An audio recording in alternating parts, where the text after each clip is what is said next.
police officers scattered just about everywhere, and blocks roped off right now as police continue their investigation. Again, this happened right outside of the Federal Building at 201 Varick Street, which is at West Houston Street. We're told that a federal employee, as you mentioned, Liz, a guard, was shot here sometime this afternoon. We got the call around 5 o'clock this afternoon and was taken to Lenox Hill with a traumatic arrest. The shooter then shot himself here at the scene, and that he died of his injuries here at the scene. The Federal Building houses many agencies, including a passport office and the post office.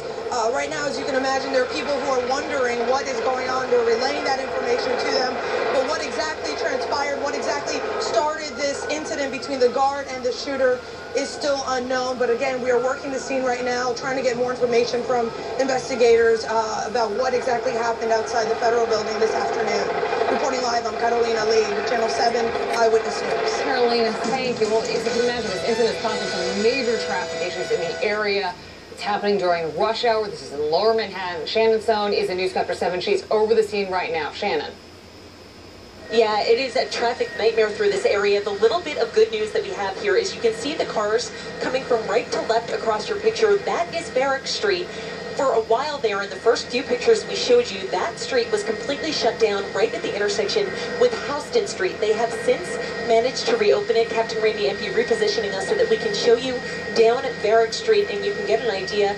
It is a nightmare through this area. Keep in mind, this is just a few blocks north of where Varick Street comes into the Holland Tunnel. So this disruption in the middle of the rush hour is not what we needed getting to the Holland Tunnel. We'll just bring this picture back.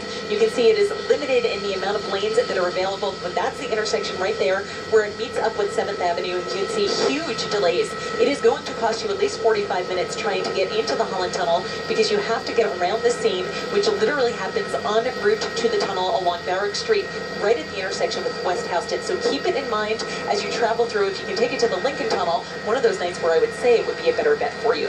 Reporting live over Lower Manhattan, Shannon Sohn, Channel 7 Eyewitness News. All right, Shannon, thank you. Please keep on top of that and keep us in touch with the situation that's going on there. Again, if you were just joining us right now, we're tracking some breaking news that happened within the hour. This happened down in Lower Manhattan. There was a shooting inside the Federal Building at 201 Varick Street. A security guard has been shot. He has been taken to Lenox Hill Hospital. We have been told by the NYPD that the gunman then turned the gun on himself and killed himself. There has been a massive police presence down there, and traffic, as you can imagine, on a Friday night in the summer, traffic is at a standstill. But again, we are continuing to follow all of the developments. As soon as we get any more information, we, of course, will bring it to you. We're going to turn now to the other news of the night, and two people